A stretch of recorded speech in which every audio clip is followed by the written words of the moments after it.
Everybody, it's Justin from Bittner Built, and today we're talking aprons. I get so many comments in all my videos on, Justin, where do I buy this apron? And so I said, all right, let's do some apron videos. I went out and I bought an additional 5 aprons of different types, different styles. That way we can kind of go over each one. When I was going to put this together, it was going to be an hour-long video, so I'm breaking them up into individual videos here in a series. So make sure you jump around and check the different videos out, and let's get started.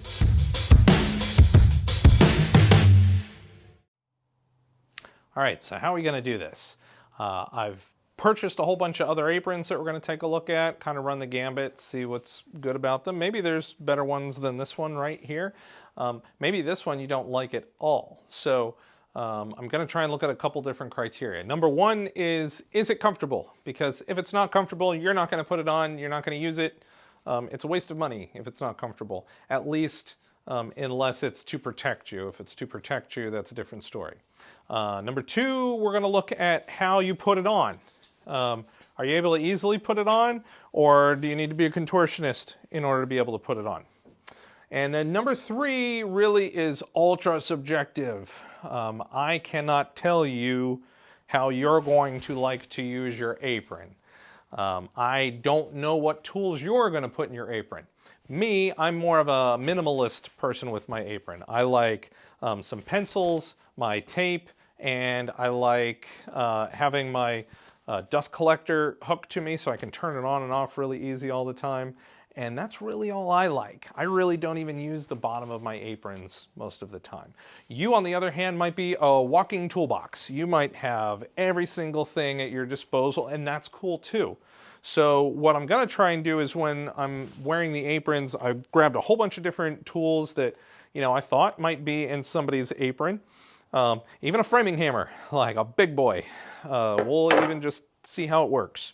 So that way you can kind of get an idea of what fits in pockets based on size. We definitely want to check on like pocket depths, because you don't want to put something in there and it disappear forever that you can never get something out. I hate that. So let's go ahead and get started and check out all these aprons.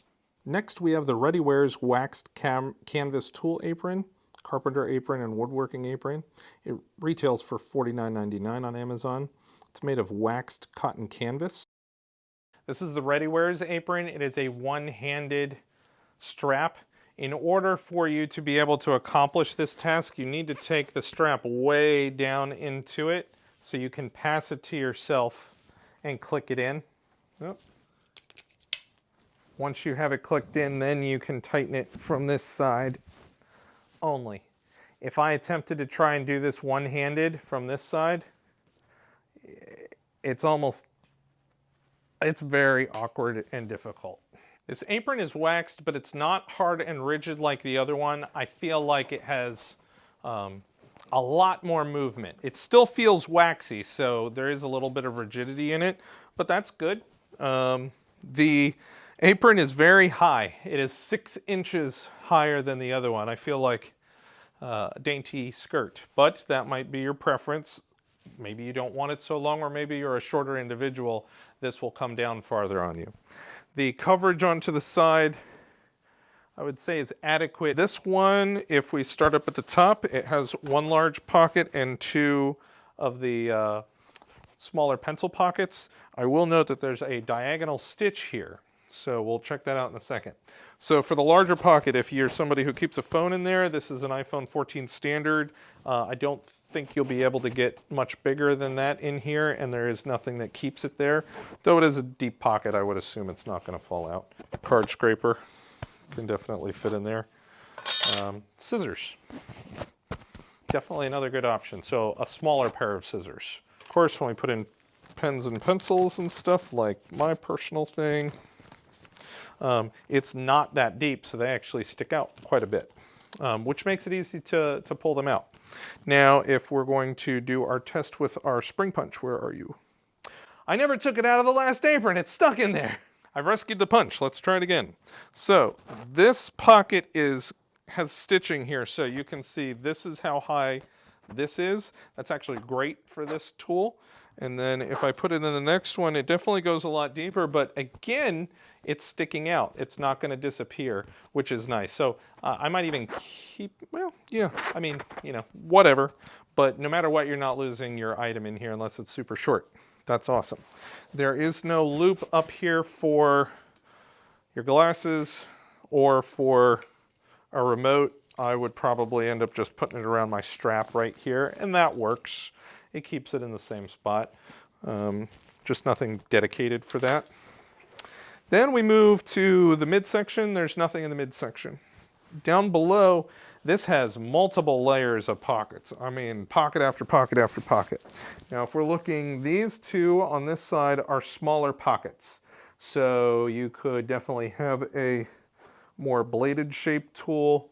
If you had a small screwdriver, no, the small screwdriver, it's definitely something small. So, you know, pencil size shape, it can fit a little bit bigger than a pencil size shape in this space. Maybe a mini pry bar.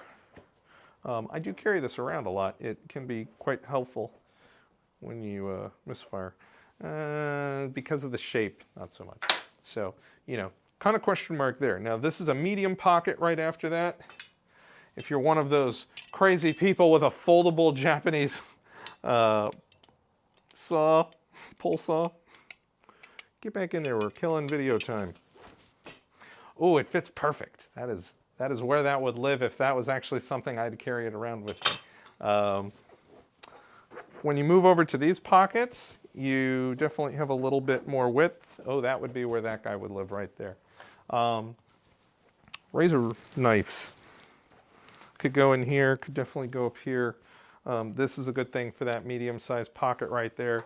Of course, my scoring knife, I like keeping it up here. Actually, in this one, it sticks up too much. So that might be, maybe. I might be concerned that the sheath might get caught inside there eventually, and then I pull it out and stab myself. So perhaps the medium-sized one right here. The side right here has a double webbing. The exterior webbing, and I'll also point, it's the same on the other side, so both sides have this. The exterior webbing is very rigid, so it feels like it's holding its shape.